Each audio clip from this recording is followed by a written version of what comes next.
कुठला मराठा पाटील आहे की ज्यांनी त्या ठिकाणी स्वतःची जमीन ही तमाशावर उडवली? अरे तुम्ही हा पाटील सांगा की ज्या छत्रपती शिवाजी महाराजांच्या आदेशान्वये रांजाच्या कुलकर्णी पाटलाचे पाय तोडणारा हा मराठा समाज, अरे आमची संस्कृती वस्त्र फेडणाऱ्याची नाही, वस्त्र पुरवणाऱ्याची आहे, हे आम्ही अत्यंत जाहीररित्या सांगतोय। आणि जे कोणी विकृत बुद्धीचे असे असतील, पेशव्याच्या काळामध्ये जे नंगाडवाडा म्हणून पेशवाई चालवली आणि शनिवारवाडा चालवला, ते पुरावे आम्हाला या ठिकाणी उकरायला लावू नका, हे आमचं म्हणणं आहे। छगन भुजबळ हे जनावर आहेत का? दंगल माजवण्याचा प्रयत्न भुजबळाच्या माध्यमातून सरकार करते की काय? कारण हा महाराष्ट्र काय भुजबळाच्या बापाने उभा नाही केला, हा महाराष्ट्र आम्ही मराठ्यांनी उभा केलेला आहे। की महाराष्ट्रातला 7-12 काय तुमच्या बापाचा आहे काय? होय, भुजबळ सांगतोय तो आमच्याच बापाचा आहे, आम्ही जाहीररित्या सांगतो आहे। अरे तुम्ही जे उपभोक्ता आरक्षण ते सुद्धा आमच्या मराठा छत्रपतीनं दिलेलं आहे। आणि म्हणून अशा प्रस्थापित मराठ्यांचा आणि आमचा काडीचाही संबंध नाही। वेगवेगळे चित्रपट, नाटक यामधून मराठ्याची प्रचंड या मनुवादी साहित्यिकांनी बदनामी केलेली आहे। आणि त्याचा परिणाम म्हणून आम्ही म्हणतोय, कुठला मराठा पाटील आहे की ज्यांनी त्या ठिकाणी स्वतःची जमीन ही तमाशावर उडवली? अरे तुम्ही हा पाटील सांगा की ज्या छत्रपती शिवाजी महाराजांच्या आदेशान्वये रांजाच्या कुलकर्णी पाटलाचे पाय तोडणारा हा मराठा समाज।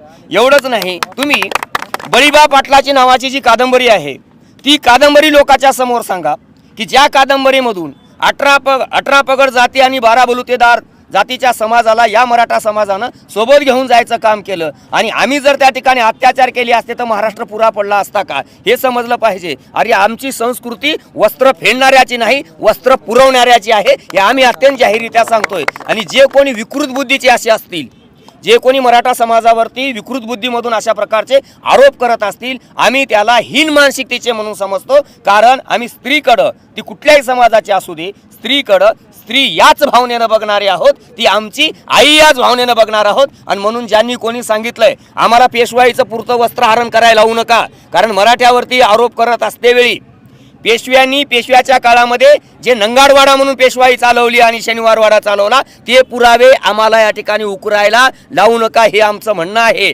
आणि पूर्ण जे आज मराठा समाजाच्या आरक्षणाला विरोध करत आहेत, त्यांनी त्यांचे खरे शत्रू ओळखावेत आणि त्यांना विरोध करावा। कारण मंडलच्या प्रति जाळणाऱ्यांनी आज स्वतःच्या राजकारणासाठी आम्ही ओबीसीचे तारणार आहोत अशा प्रकारचा चुकीचा त्या ठिकाणी प्रचार चालवलेला आहे। आणि म्हणून आमची प्रत्येकाला भूमिका आहे, प्रत्येकानं प्रत्येकाच्या जातीचा विकास केलाच पाहिजे, पण हा विकास करत असतेवेळी दुसऱ्याच्या जातीच्या विकासामध्ये अडथळा निर्माण करायचं काम करू नये। कारण या महाराष्ट्रामध्ये तरी, मी देशाचं नाही बोलत, या महाराष्ट्रात तरी मराठ्याशिवाय कोणतं काम चांगलं झालंय हे आम्हाला दाखवून दिलं पाहिजे। अरे तुम्ही जे उपभोक्ता आरक्षण ते सुद्धा आमच्या मराठा छत्रपतीनंच दिलेलं आहे। छत्रपती शाहू महाराजांनी 1902 ला आरक्षणाची निर्मिती केलेली आहे। आणि म्हणून आम्हाला म्हणायचंय की मराठा हा विध्वंसक नाही, मराठा हा सृजनशीलता निर्माण करणार आहे, एका दाण्याचे 1000 दाणे निर्माण करणारा हा मराठा शेतकरी आहे। आणि म्हणून अशी कोणाचा तरी ऐकून किंवा कुठल्या तरी जरांगे पाटील म्हणतात त्या पद्धतीनं कुठल्या तरी आमिषाला बळी पडून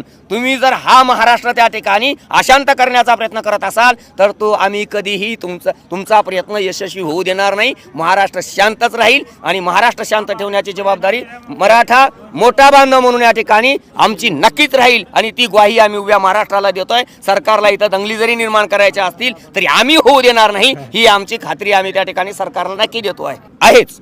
कारण महाराष्ट्रामध्ये आता जातीचा लढा निर्माण होण्यापेक्षा वर्गलढ्यामध्ये त्याचं रूपांतर झालेलं आहे। आमची भूमिका एक आहे की इथल्या प्रस्थापित वर्गाने सामान्य मराठ्यांना आपला एक गुलाम या पद्धतीनं वागवलं, केवळ निवडणुकीपुरतं जातीचं राजकारण केलं। आणि म्हणून मार्क्स ज्याप्रमाणे सांगतात त्या पद्धतीनं या ठिकाणी वर्गलढा उभा टाकेल आणि त्या वर्गलढ्यात श्रीमंत, नवसरंजामदार, जे कारखानदार, बँका लुटलेले, या सगळ्याच्या विरोधात आम्ही त्याचं समर्थन नाही करत। कारण ज्यांनी आमची आर्थिक लूट केलेली आहे त्याच्या विरोधामध्येच हा सामान्य जो मराठा आहे ना, जो की छत्रपतीचा मराठा आहे, जो फुलेंचा मराठा आहे, फुलेच्या संकल्पनेतला, जो बाबासाहेबाच्या संकल्पनेतला मराठा। आणि एक गोष्ट लक्षात घेतली पाहिजे, इथला जो प्रस्थापित वर्ग आहे तो जातीच्या आणि समाजाच्या हिताला लक्ष देण्यापेक्षा वैयक्तिक हित संबंधावरती जास्त लक्ष देतो। आणि म्हणून अशा प्रस्थापित मराठ्यांचा आणि आमचा काडीचाही संबंध नाही। आणि जे प्रस्थापित मराठी आहे, जे सत्य दिसतात, त्यांना आमची विनंती आहे की आम्ही आरक्षण मागतोय 50% आतलं, आणि आमच्यासाठी मागतोय आरक्षण तुम्ही मांडायची असेल भूमिका तर सामान्य समाजाची मांडा, अन्यथा कुणाचे आरक्षणाला धक्का न लागता आणि 50% वरचं अशी जर भाषा बोलत असाल तर समाज तुम्हाला त्या ठिकाणी तुमची जागा दाखवल्याशिवाय राहणार नाही. हे नवसरंजाम आमदार, मी नेहमी माझ्या पद्धतीनं सांगतोय, हे सगळे नवसरंजाम आमदार आमचे जे आमदार दिसतात ना, हे सगळे वांजोटे जनावर आहेत, ते आमच्या काहीच कामाचे नाहीत. आम्ही डिक्लेअर केलेलं आहे अशा वांजोट्या जनावरांना यापुढं चाऱ्याची पेंडी टाकायची नाही, हे आम्ही ठरवलेलं आहे. म्हणून त्यांचा आमचा काहीच संबंध नाही. आमचे नेते विस्थापिताचे नेते जरांगे पाटील आहेत, ते प्रस्थापित बघून घेतील कोण आहे ते, आमचा काडीचाही संबंध नाही. की महाराष्ट्रातलं सरकार हे माणसाचं असावं आणि माणसासाठी चालावं. माझं म्हणणं असं आहे, आम्हाला डार्विनचा सिद्धांत असं सांगतो की माणसाला एकेकाळी शेपटी होती, शेपटीचा वापर कमी झाला म्हणून शेपटी गळून पडली. आत्ता पाहिलं तर महाराष्ट्राच्या मंत्रिमंडळामध्ये बी एक मंत्री माझ्या शेपटावरती पाय देऊ नका असं विधान करतो. म्हणजे याचा अर्थ छगन भुजबळ हे जनावर आहेत का, असा माझा पहिला सवाल आहे. आणि महाराष्ट्रातलं मंत्रिमंडळ माणसाचं ह्याच्यासाठी असावं की या जनावराची जो उच्छेद करतो ना तो जनावर असतो, आणि म्हणून या जनावराची त्वरित हकालपट्टी करावी. आणि अन्यथा महाराष्ट्रातील मराठा समाजाचा असा समज होत आहे की सरकार पुरस्कृत या ठिकाणी दंगल माजवण्याचा प्रयत्न भुजबळाच्या माध्यमातून सरकार करते की काय.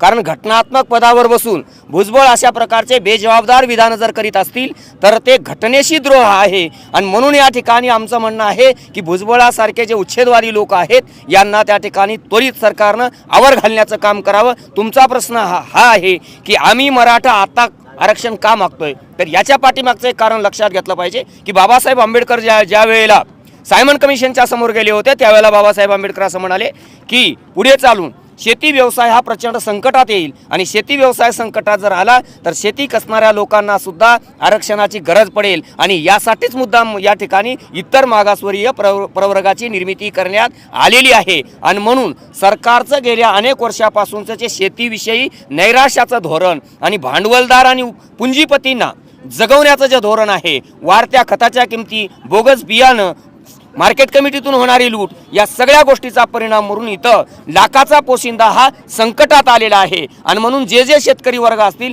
त्यांच्या रिझर्वेशनची सोय या ठिकाणी करण्यासाठी घटनेचं 340 कलम अस्तित्वात आलेलं आहे. याचा वापर करून या ठिकाणी आम्हाला त्वरित इतर मागासवर्गीय प्रवर्गातून आम्हाला आरक्षण आमचंच आहे, आम्ही नव्यानं मागत नाही, आमचंच आहे की जे तुमच्या चुकीच्या धोरणामुळं 67 वर्षापासून जवळपास माझा मराठा समाज या आरक्षणातून वंचित आहे, त्याचे गेलेले अधिकार त्या ठिकाणी त्यांना पुन्हा मिळवून द्यावेत अशी आमची एक मराठा समाजाचा उपेक्षित माणूस म्हणून माझी अशी सरकारला आग्रहाची विनंती आहे. आणि सरकारनं जर हा निर्णय नाही घेतला तर मग मराठे काय करू शकतात हे त्या ठिकाणी सरकारलाही दिसल आणि ते आम्ही दाखवून देऊ. पण आमचं म्हणणं असंच आहे की हा महाराष्ट्र सुरक्षित राहावा आणि तो मराठेच सुरक्षित ठेवू शकतात. कारण हा महाराष्ट्र काय भुजबळाच्या बापाने उभा नाही केला, हा महाराष्ट्र आम्ही मराठ्यांनी उभा केलेला आहे. आणि त्याच्यामुळं आम्ही कधीही याचा विध्वंस करू शकत नाही, म्हणून आम्ही शांततेच्या मार्गाने जातो आहे. कदाचित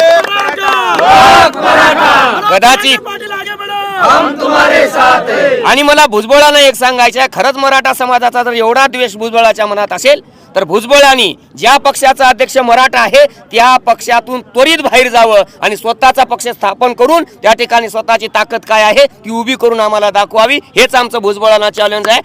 तुम्ही आमच्या हाताखाली गुलामी करूच नका. ते म्हणतात की महाराष्ट्रातला 7-12 काय तुमच्या बापाचा आहे काय. होय, भुजबळ सांगतोय तो आमच्याच बापाचा आहे. आम्ही जाहीररित्या सांगतो आहे, कारण हा महाराष्ट्र फुले शाहू आंबेडकर यांचा आहे, छत्रपती शिवाजी महाराजांचा आहे, यांचाच राहणार. आणि देवेंद्र फडणवीसांनी किती जरी प्रयत्न केला तरी हा महाराष्ट्र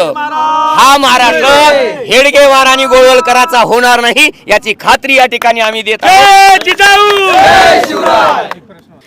आम्ही गेले 49 दिवस झाले सारथी उपकेंद्रासमोर 2023च्या बॅचला सरसकट फेलोशिप मिळावी आणि ही फेलोशिप विद्यापीठाच्या नोंदणी तारखेनुसार मिळावी यासाठी आम्ही गेले 49 दिवस कोल्हापूरमध्ये बेमुदत साखळी उपोषणासाठी बसलेलो आहोत. आम्हाला वेगवेगळ्या लोकप्रतिनिधींनी भेटी दिल्या, मुख्यमंत्र्यांची बैठक घडवून आणू असं आश्वासन सुद्धा दिलेलं आहे. खुद्द मुख्यमंत्र्यांनी सुद्धा कोल्हापूर दौऱ्यामध्ये आल्यानंतर आम्हाला 4 दिवसात बैठक बसवतो असं म्हणून गेले, ते अजून काही निरोप आलेला नाही. हिवाळी अधिवेशन अधिवेशनात सुद्धा आमचा मुद्दा उचलला गेला काही लोकप्रतिनिधींनी, परंतु त्या संदर्भात सुद्धा उपमुख्यमंत्री अजित पवार यांनी त्यांचे दिवे लावलेले आहेत.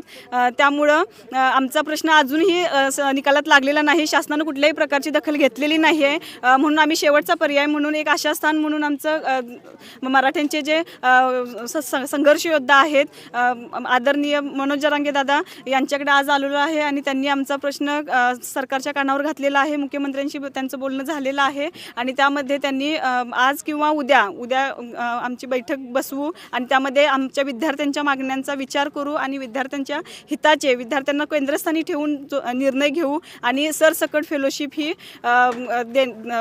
सरसकट फेलोशिप आणि नोंदणी दिनांकापासून फेलोशिप देण्यात यावी असं त्यामध्ये मान्य करू असं आश्वासन दिलेलं आहे. मुख्य ज्या 2 मागण्या आहेत त्या कोणत्या आहेत? 2023च्या बॅचला सरसकट फेलोशिप मिळावी आणि ही मिळणारी फेलोशिप विद्यापीठाच्या नोंदणी तारखेनुसार मिळावी. ह्यात आमच्या 2 मागण्या आहेत. दादांनी जे काही आता PhD संशोधक विद्यार्थ्यांबद्दल जे काही वक्तव्य केलं त्या वक्तव्याचा तर महाराष्ट्रभरातल्या संशोधक विद्यार्थी निषेध करत आहेत. परंतु मला दादांना हे प्रश्न विचारायचा आहे की महाराष्ट्रामध्ये 2 वर्षापूर्वी कोविड आला होता आणि त्या कोविडची लस भारतात निर्माण झाली होती आणि ती भारतातच तयार केली होती आणि ती कोणी केली होती? ती संशोधक विद्यार्थ्यांनी केली होती. म्हणून जर ती लस भारतामध्ये तयार नसती झाली तर दादा पण गेले असते आणि अनेक लोक पण गेले असते. म्हणून मला दादांना विचारायचं आहे की महाराष्ट्रामध्ये जे काही संशोधन होतं ते संशोधन अतिशय मौल्यवान असतं. ते संशोधनाची प्रोसेस ही अविरत चालणारी असते. ते कोणत्याही पद्धतीचं निरर्थक नसतं.